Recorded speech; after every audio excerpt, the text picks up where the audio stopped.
The HP Windows Camera app error code 0xa00f4244 appears when there's an issue with a driver or camera. This error code is typically caused by outdated or corrupt camera drivers.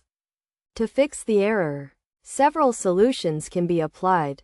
One approach is to switch to a USB video class driver or UVC driver by accessing the device manager, expanding the camera section, locating the camera, and updating the driver. This can be done by selecting the Browse My Computer for Drivers option, choosing Let me pick from a list of available drivers on my computer, and then selecting the USB video device.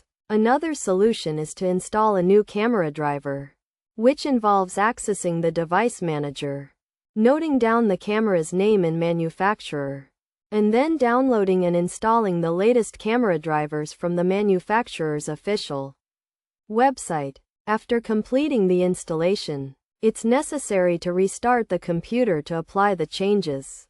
By following these steps, the HP Windows Camera app error code 0xa00f4244 can be resolved.